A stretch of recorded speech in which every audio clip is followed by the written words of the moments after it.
Hi everyone, welcome. It's me, Emergent Garden. I know it's a little weird seeing you here. Apparently I'm a Minecraft YouTuber now. But stick around, even if you don't play Minecraft, because I have something to show you, or rather, someone. We see that someone named Andy has logged in. He says, "Hello world." Let's say, "Come here, Andy." And here he comes. This is my friend Andy. Who are you, Andy? He says, "I'm Andy, a playful Minecraft bot. I can help you with various tasks in the game. What can I do for you?" Well, how about follow me? He says, "Sure," and used follow player. I'll explain that in a bit, but it looks like it worked. He is actually following me. Andy is obviously not a human. He is a bot, a Minecraft bot, and a chat bot rolled into one. And, you're picking up an item? What'd you get? An egg. Good. Anyway, this is ChatGPT that we are talking to, but unlike normal ChatGPT, Andy can actually do stuff. What can you do, Andy? I can perform various actions in Minecraft, such as mining, building, giving items, and following players. I can also provide information about the world, craft items, and interact with entities. Let me know what specific task you need help with. I just added that voiceover in post. It's not actually playing in the game. It just sounds slightly less robotic than my own voice. Anyway, I asked him to collect some grass blocks, and off he goes. Now I can interrupt that action and tell him to give me some dirt.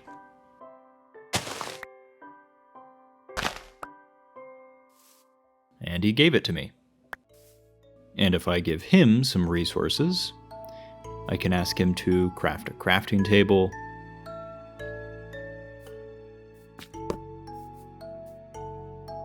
and a wooden pickaxe,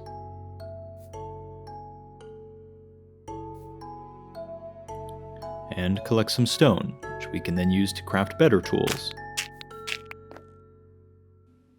Andy can chain together these actions to upgrade his tools and walk through the tech tree of Minecraft. Now you see these used messages, used craft recipe, used follow player. These are basically built-in skills that GPT can use to fulfill your requests, to craft, to dig, to place blocks. We call these skills commands. It can also use commands to query information about the world, to read its own inventory or its health, or get a list of nearby blocks. Now GPT is very imperfect at this. It very often gets confused, and sometimes I have to start over from scratch.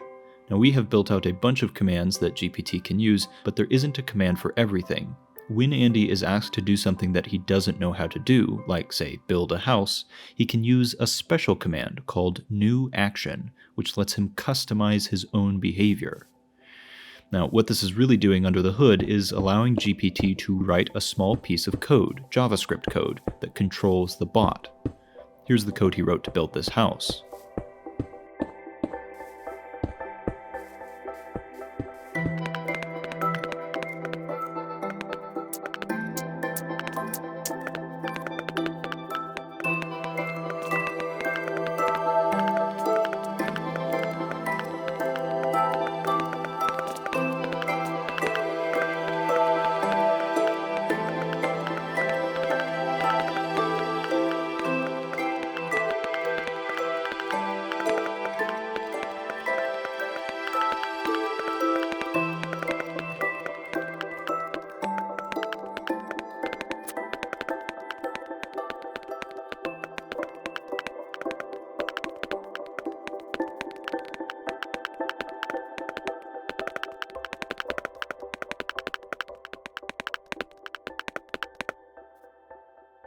And that's pretty good. There's no door, though.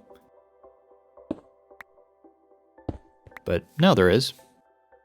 It's imperfect. He's missing some blocks, and there are these leftover scaffolding dirt blocks that he placed early on. Also, look, he'll place torches automatically if we give him some.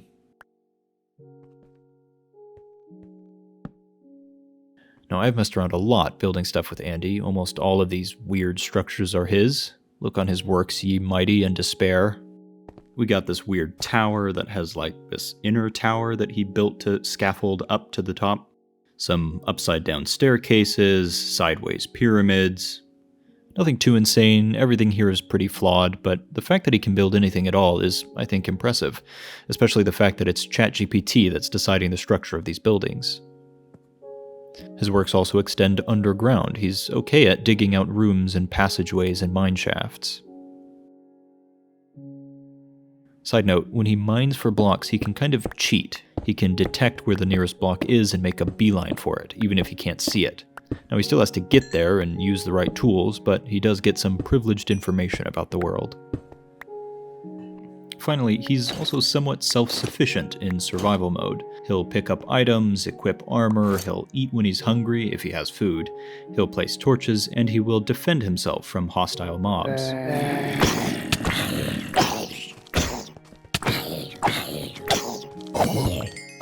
These are fully automatic behaviors, no chatbot is involved, but you can ask him to turn these behaviors on or off. Like, for instance, we can tell him to automatically hunt.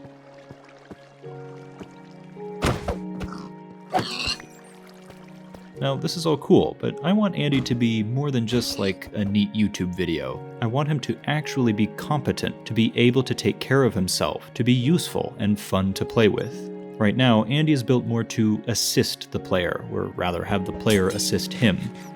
So to test out his survival abilities, let's jump into my private server.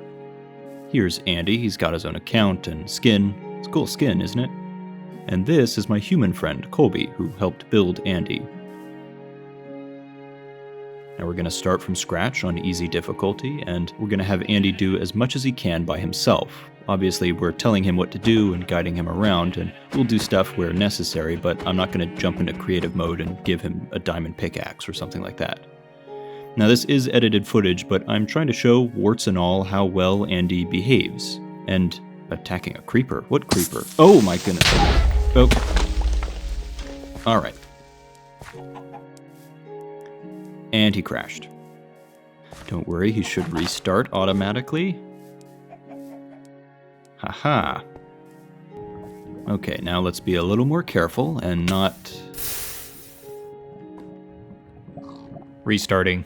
Okay, we started over, fresh day, clear inventories, this time for real. Now, as you're watching, I will explain more in depth how Andy works. So, as I say, this project is a collaboration with Colby, and we call it Mindcraft. I know that's kind of an overdramatic title, I just think it's a cool name. Colby basically has a PhD in getting AI to play Minecraft. He was the first to get this thing working. And I really like Minecraft. And we've been working on this project for like 6 months off and on, so sorry I haven't made a lot of videos recently. This has been a lot of work. This project is open source, which means you can run Andy yourself on your own computer in your own Minecraft world. It is, however, not free. You do have to pay OpenAI for an API subscription in order to use ChatGPT. We combine ChatGPT with another technology called mineflayer. Mineflayer is a project that lets you programmatically control a Minecraft bot. It is also an open source project. It's really cool, and it has tons of pre-made behaviors for building and mining and crafting and navigating and all kinds of stuff. And we have essentially grafted ChatGPT on top of mineflayer, allowing it to use these behaviors by using commands. So let's talk about that. How does GPT use a command? GPT can trigger commands by outputting a specific piece of text that looks something like this, along with its normal conversational outputs. This is the syntax for calling a command. It starts with an exclamation mark or bang, command name, parentheses, and then a list of parameters to pass that command. So, for instance, to collect, say, dirt blocks, GPT would output something that looks like this. Sure, I'll collect some dirt. Bang, collect blocks, dirt, 10. This will tell the mineflayer bot to go out and collect 10 dirt blocks. This command will run, sometimes for a long period of time, but eventually it will return text that explains in natural language the result of that command. For instance, it would be something like, successfully collected 8 dirt blocks, or could not craft a wooden pickaxe, you don't have the resources. GPT reads and responds to that result, notifying the player and maybe calling another command. So specific commands are called and given a set of parameters and eventually returns a value.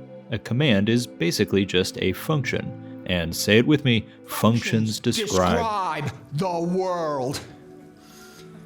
Yep.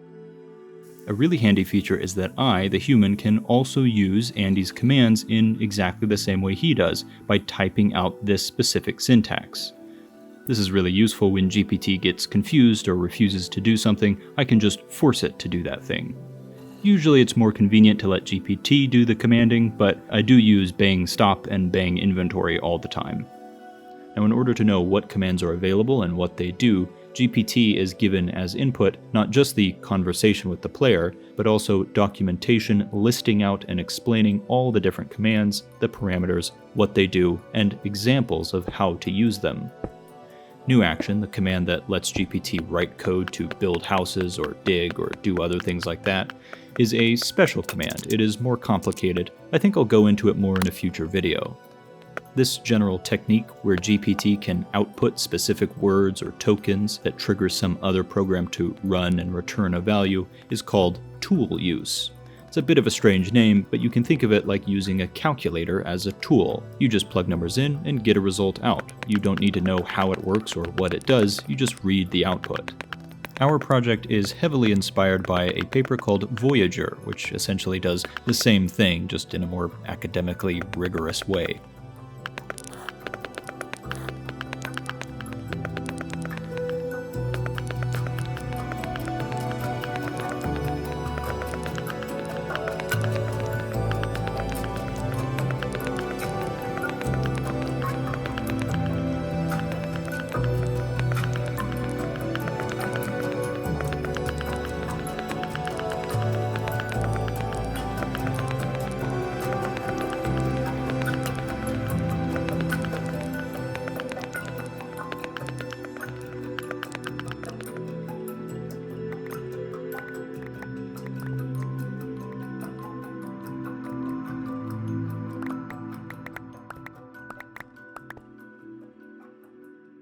Now, you've probably noticed, but in case it's not obvious, Andy is kind of an idiot.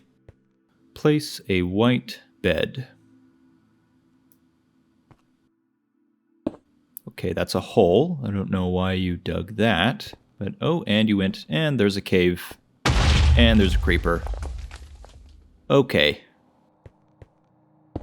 Now, it's partially my fault because, well, I'm kind of an idiot, and I'm really good at writing buggy code. But I also have to say that despite how cool mineflayer is, it is also quite buggy. The bot will very often get stuck in these infinite jumping loops when he's trying to build upwards. He'll get stuck on terrain when he's trying to navigate. He can't go through doors. His inventory doesn't always update, and as we've seen, he crashes a lot, although we've made it so he will automatically restart. Turns out that crashing and restarting will actually fix bugs sometimes. It's so useful that he has a command to crash and restart. I use it all the time. Another big problem is that ChatGPT is also an idiot. Now, ChatGPT isn't even doing very much in the first place. It might not even be necessary. Mindflayer is doing most of the heavy lifting. You could bypass GPT entirely and just call the commands yourself. ChatGPT also cannot see anything. It can only interact with the world through text. It's basically playing a text-based adventure game. This comes with a lot of limitations, and it means that it can't do a lot of seemingly simple things, like go to the top of that mountain. It doesn't know what mountain you're talking about or how to get there. Very often, ChatGPT will refuse to do things, or pretend to do things without actually calling a command.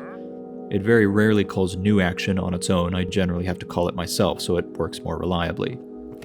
You've probably noticed that I have to talk to it in very particular ways, and often have to try many times to get it to do even very simple things. GPT will sometimes just get completely confused, and I have to clear its memory and start the conversation over from scratch. It doesn't have a great memory anyway. It'll forget what you said like 10 messages ago. Thankfully, though, there's lots of room for improvement. Right now we're only using an old version of GPT-3. We have yet to fully implement using GPT-4 or other more upgraded models. We also haven't done any fine-tuning of our model, which I'll explain what that is when we do it, but I suspect that will make a big difference.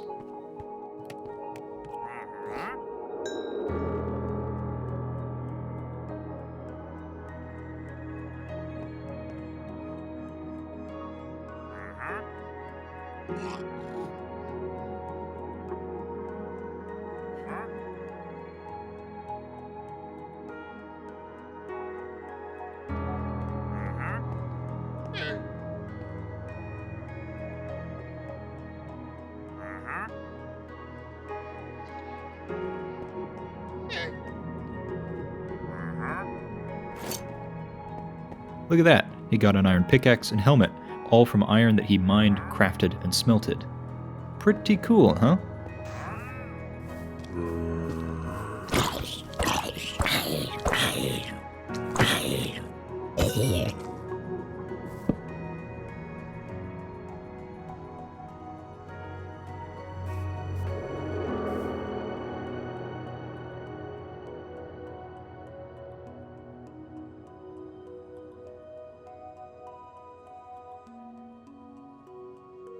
Okay, there is one more very important problem with Andy, which is that letting an AI model write and run arbitrary code on your computer is a huge security vulnerability. It could potentially write code that, deletes all the files on your hard drive, or worse. Now, it probably wouldn't do that on its own, unless someone told it to do that, so don't connect this bot to a public server with untrusted people. To protect against this, the code writing command, new action, is disabled by default, so it just won't work. You can enable it, you have to change the settings.json, but only do this on your own machine or a private, trusted server, and never on a public server. Stay safe, kids. Despite all of these problems, I hope you can see that Andy has a lot of potential. I'm sure you can imagine lots of cool things that would expand on his abilities. Once again, this project is open source and open to collaboration. I'll put a link to the GitHub repo in the description. Feel free to comment suggestions or improvements, and I'll open a channel on my Discord server for it too. This is a very experimental and open-ended project. We don't have one singular goal here. I'm not sure exactly where it'll end up.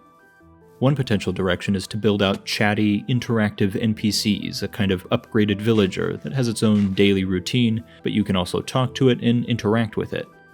I think I'm most interested to build bots that can survive on their own with minimal or no human input and see what they get up to. Could you imagine a community of these bots all talking to each other and interacting? Oh, that's such a cool idea. But I'm getting ahead of myself. Right now, all we have is a clunky, clever NPC with a chatbot stacked on top. Sometimes this project can be buggy and frustrating, but when it actually works, man, there is something magical about it.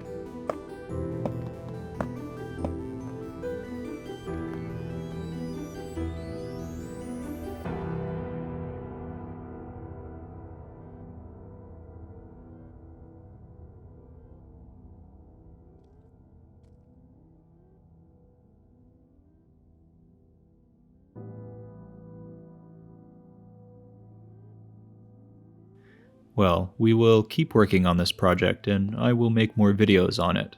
Although my next video will probably be a community update, maybe some Life Engine stuff. It's been too long. So thanks for watching, and stay tuned. I will see you later. Goodbye.